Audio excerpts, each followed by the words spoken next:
Ensuite, c'est le journal de l'économie avec vous, Claire Bonichon. Bonjour Claire. Bonjour Natacha. Et à 10 jours de l'investiture de Donald Trump, on en parle largement sur France 24, la monnaie mexicaine qui continue de dégringoler, Claire. Oui, le peso a chuté hier une nouvelle fois de plus de 1,5%. La monnaie de la deuxième économie d'Amérique latine a ainsi atteint son plus bas historique à 22 pesos pour $1.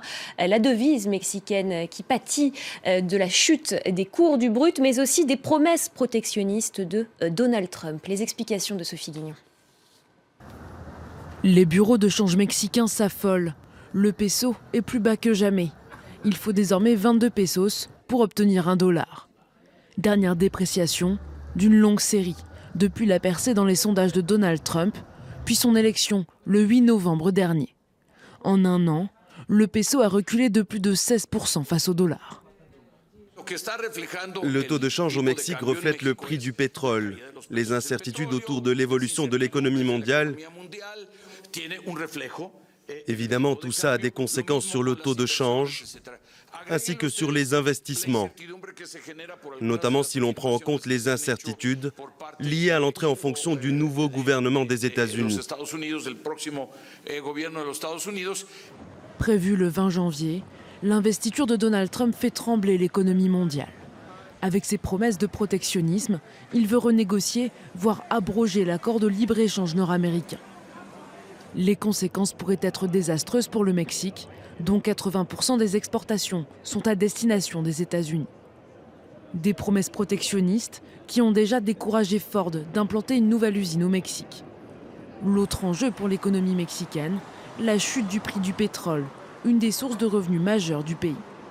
Par ailleurs, une hausse des prix du carburant est entrée en vigueur au 1er janvier.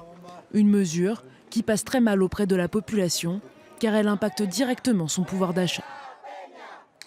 Et comme on ne sait pas vraiment à quoi ressemblera la future politique économique de Donald Trump, Claire, la Banque mondiale a légèrement abaissé ses prévisions de croissance. Oui, l'organisation internationale qui avait prévu une progression de 2,8% du produit intérieur brut mondial cette année table finalement sur 2,7%.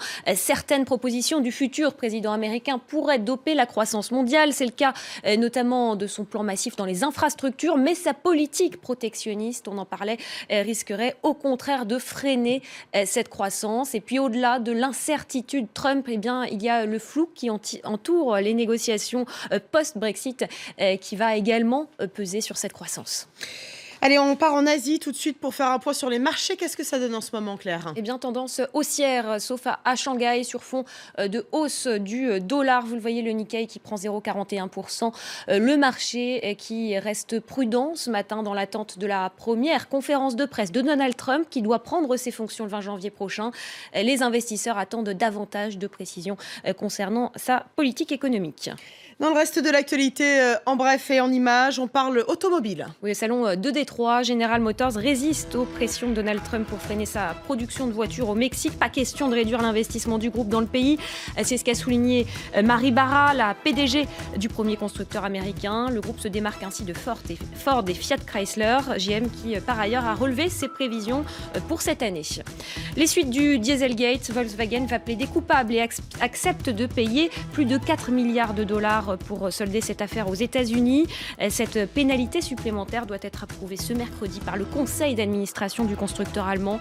Celle-ci doit mettre un terme aux poursuites pénales outre-Atlantique et s'ajoute aux 16 milliards qui ont déjà été promis en réparation de cette fraude. Et puis enfin, l'État français a engagé la cession de 3,7% du capital d'Engie afin de renflouer la filière nucléaire. L'État qui doit notamment participer à l'augmentation de capital d'Areva à hauteur de plus de 4 milliards d'euros. Cette cession, il faut le noter, ne délogera pas l'État de sa position d'actionnaire de référence du groupe énergétique. Alors, est-ce que cela aura un effet sur les soldes d'hiver qui débutent aujourd'hui en France ? En tout cas, on apprend que les Français dépensent de moins en moins pour s'habiller. Oui, de moins en moins.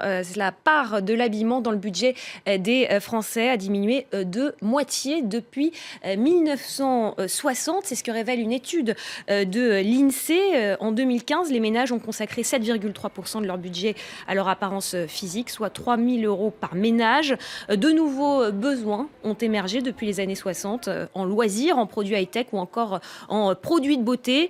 Sans compter que depuis la crise économique de 2008, le volume des dépenses en vêtements s'est contracté de 1,3% en moyenne par an. Merci beaucoup Claire Bonichon pour ce journal de l'économie.